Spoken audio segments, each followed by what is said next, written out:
So just to apply that to science a bit before we finish.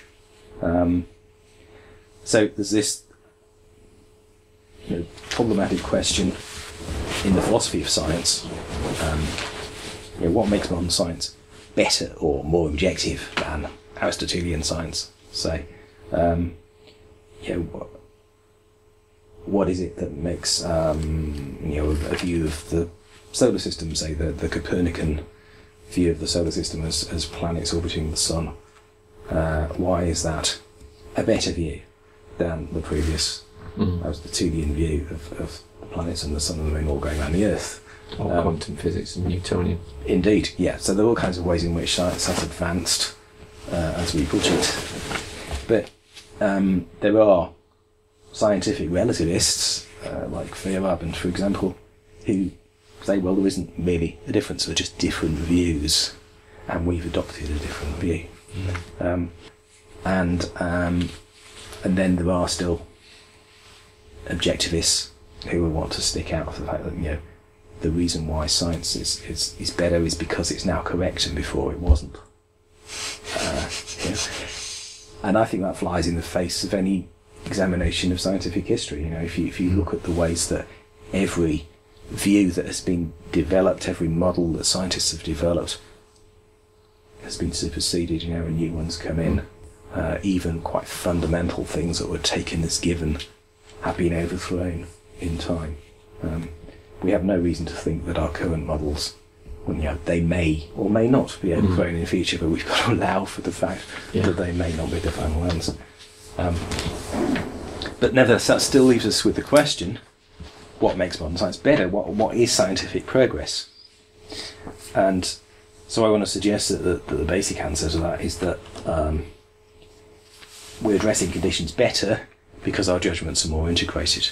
So we're doing things better because we've dealt with delusions a bit better, effectively, and we've dealt better with the kinds of things that are stopping us examining conditions and addressing them than we used to be, on the whole. And the evidence for that, I think, comes not just from scientific progress and, I suppose, the massively greater sophistication of the scientific models we have now and their greater effectiveness in areas like medicine and so on, but also you can look at Steven Pinker's book, say, Better Angels of Our Nature, which gives huge amounts of evidence that conflict has reduced dramatically through the ages.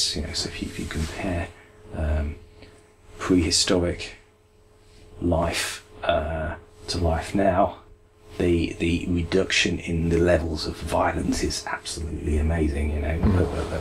Our lives are so much safer and more secure. And they're more so than they were even 100 years ago or so. So what has enabled this sort of objective progress? Well, I'd suggest that it's about improvements in judgment. Now, where science is concerned, particularly, from time to time, you can identify scientific geniuses whose judgments may have been particularly integrated. But I don't want to put a lot of emphasis on scientific geniuses. It's a pretty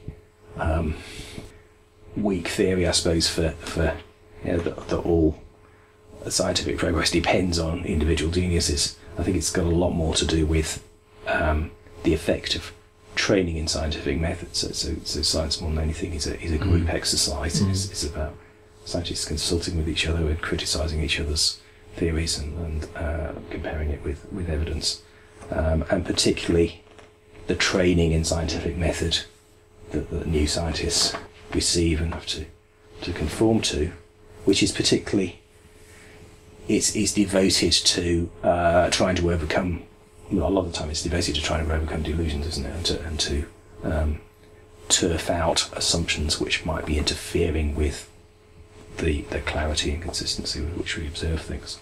The advances are very of their time as well, aren't they? It's like very often you get simultaneous discoveries, like Leibniz with his calculus at the same time as Newton, and Wallace at the same time as Darwin with his. Yeah. We tend to only remember one protagonist. Yeah, but if the same sorts of methods were coming in at the time, then it makes sense that why different individuals came up with similar sorts of advances. So, yeah, if we're abandoning representationalism, then you just can't accept the idea that scientific theory means how things are, let alone gives us true beliefs as to how things are. So it's the incremental objectivity of science that becomes important. And that's the basic way in which I disagree with scientific naturalism. So I think it's mistaken because it uses this representational truth of science as the basis of judgment. So it starts with the belief that science tells us how things are in some way, even if there's an attempt to make that provisional or to recognise the provisionality of science. Sometimes that provisionality seems to me to be, well, it's the basis of it is not fully explained, at least in naturalistic theories. So the main reliance is on representational truth of science, which then becomes the basis on which we explain other things, such as ethics, in the naturalistic model. So the approach to ethics then becomes a description of how people behave, in effect, a description of conventions as examined by science, reducing ethics to science rather than seeing both of them in terms of a larger model that encompasses them both. So I do have quite a lot of confidence in science.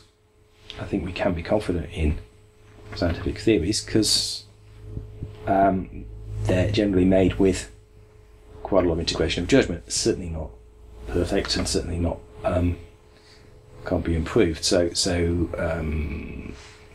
the work of Ben Goldacre I found very interesting in that respect. So the bad science. There's a book about bad science. He's done a Guardian column and things and videos, and that's all pointing out some big flaws in the process of medical research, particularly in, for example, the selectivity in publication, people not publishing negative results, and the way in which the interests of big drug companies determine what gets researched and what doesn't, and things like this.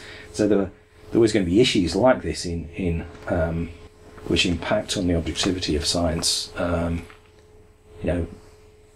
Impact on the integration of the system that produces it. But if you try and take the scientific theory as a whole, then there is still this training in scientific method, and it's got us a lot further than we used to be.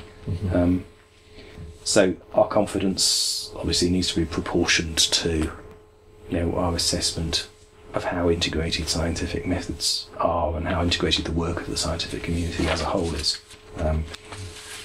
And particularly, I think, how much acceptance of uncertainty there is in the scientific community. So I think that's the key thing I look for, actually, in debates which are related to science is, are these people really provisional in the way they're treating their theory?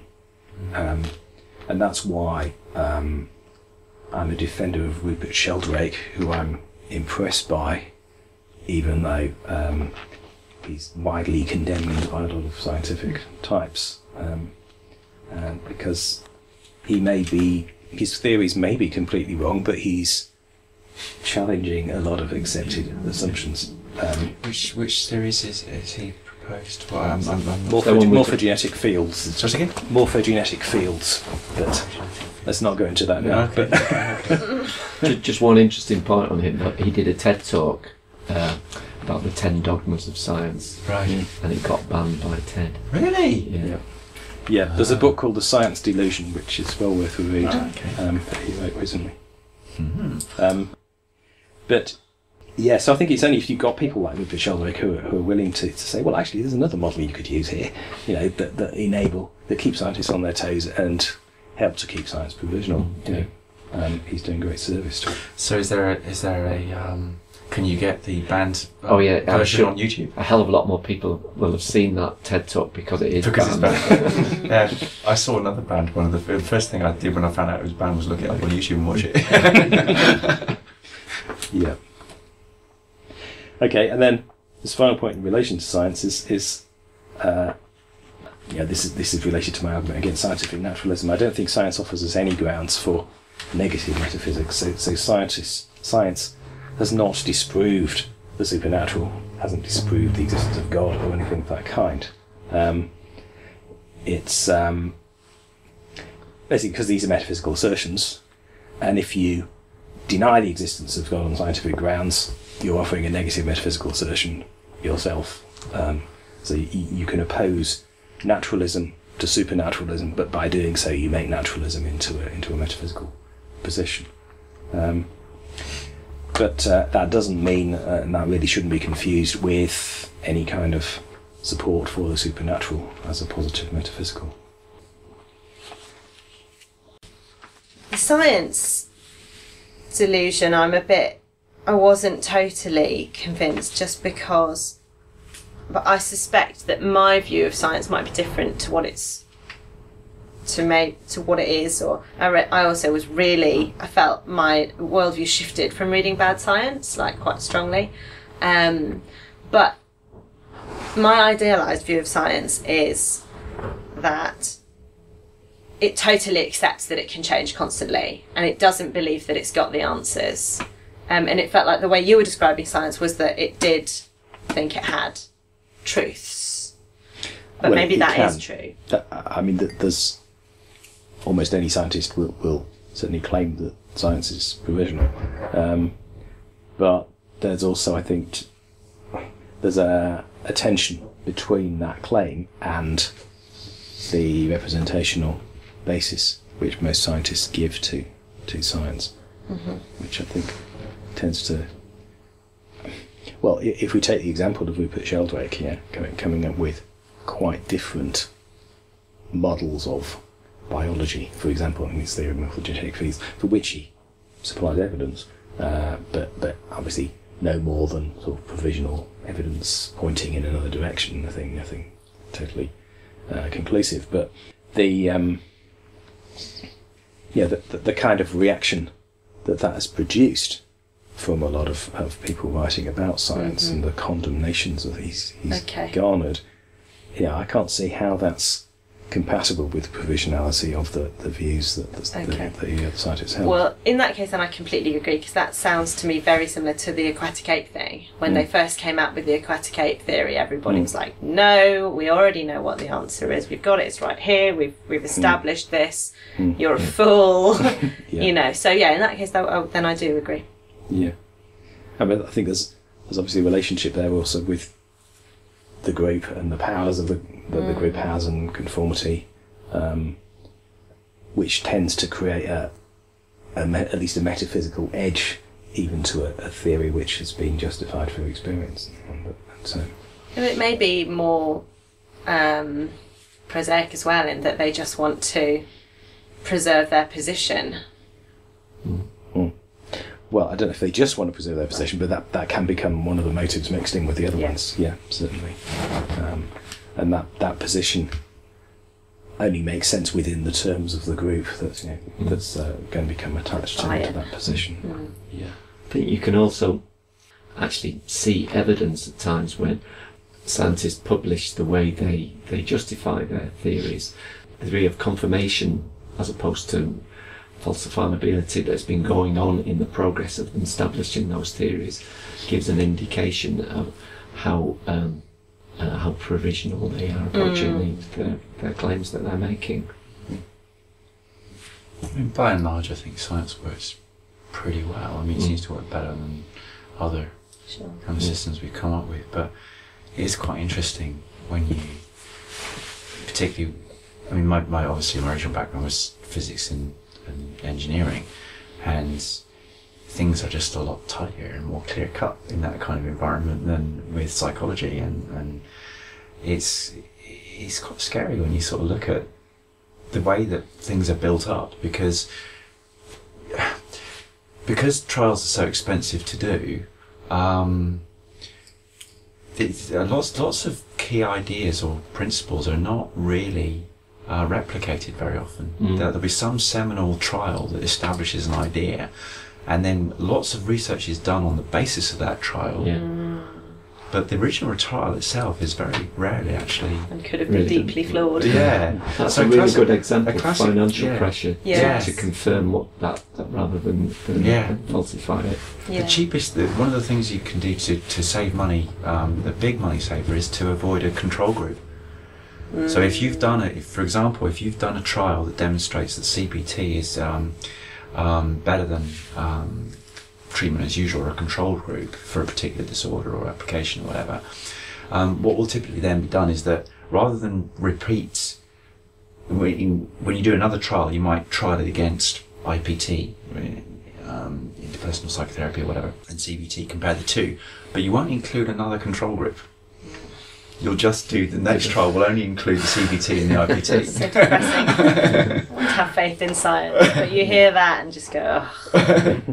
Come on. But you know, yeah, I mean, it's not through any kind of lack of integrity in the scientists. It's just that genuinely want to try and do something useful, and they've got a limited amount of money. Yeah. I'd take exactly the same decision if I was in their position. Sure.